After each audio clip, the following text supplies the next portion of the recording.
All right, yesterday, President Obama delivered a tirade against Donald Trump and detractors who criticize how he's handled the threat of terrorism. My guest, KT McFarland, says the condescending lecture echoes Jimmy Carter's famous malaise speech. Watch. In a nation that was proud of hard work, strong families, close-knit communities, and our faith in God, too many of us now tend to worship self-indulgence and consumption. He sounded like a preacher giving a lecture. We'll hear to explain the impact on the election and Obama's legacy. It's Fox News national security analyst KT McFarland. It's really interesting. Now, you pointed this out, the similarities between the two speeches. Very similar times in the election cycle, really only a month apart. Jimmy Carter, first-term president, facing re-election. And he gave this condescending lecture to the nation, saying, you know, we are a greedy nation and we are materialistic, and it's basically all our fault. Did you feel like President Obama was doing the same thing in his speech yesterday? Yeah, and I would say it's even more of a parallel, because in 1979, when Jimmy Carter gave that speech, the United States economy was a mess. We had stagflation, government spending out of control, everything looked bleak. I mean, the interest rates were something like 20% if you wanted to buy an apartment. The second thing is we were getting kicked around all over the world. The Russians were kicking us around. The Iranians had American diplomats held hostage for over a year.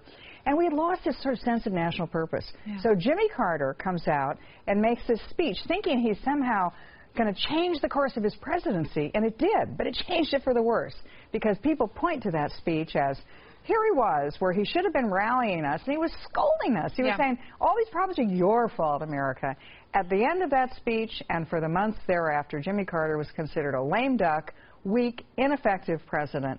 Ronald Reagan beat him in 1980. The rest was history. I think we're in one of those periods again today. Yeah, okay, so, you know, you point out also that Jimmy Carter gave a lecture but didn't have a solution, whereas Ronald Reagan came in and he said essentially the same thing, but he also relied on the optimism and the tenacity of the American people, and said, you know, he used the phrase that Donald Trump has borrowed for this election cycle, we can make America great again. Does Donald Trump have the kind of plan necessary to combat the president's lecture that he gave yesterday? Well, we'll see. I mean, Donald Trump has the opportunity to do what Reagan did. He has the opportunity to rethink a lot of American conventional wisdom about taxes, about government, about foreign policy, the way Reagan did, and then change the world.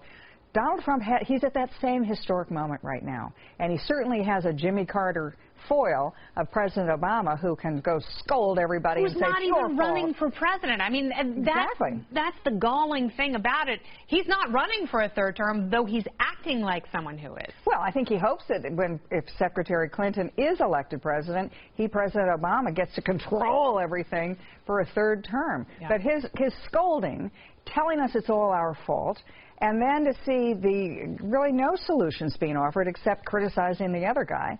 And then Trump, we'll see if he has an opportunity and seizes that moment. I think he has. I think he's started to do that. I think he's started to redefine how we look at foreign policy, America's role in the world, America's role in these treaties, what should the United States do to lead again. And whether he puts meat on those bones, we'll have to see. So far, he's sketched the bones out pretty well, though. Well, and he's certainly been given a lot of material with this president, who seems to have an obsession with Donald Trump. And, you know, I guess I was most offended because, like everyone else, you want to have your fears soothed. You want to have that context and perspective. And I think the president lost a really important moment where he could have had his challenger speech, and he gave that up in order to very insecurely attack Donald Trump. Yeah, cheap political charm. What we want our presidents to do, and I've worked for 3 presidents and I've known them well, what we want our presidents to do at moments of national crisis is to do 2 things. One, to grieve with us. You know, whether it's Jackie Kennedy at John F. Kennedy's funeral, whether it's Ronald Reagan at the Challenger disaster, whether it's Abraham Lincoln at Gettysburg, we want our leaders to say, I understand your pain and I suffer with you, and it's a noble suffering. The other thing we want is we're spooked. Yeah. We're spooked all over America. What if it could have been Disney World?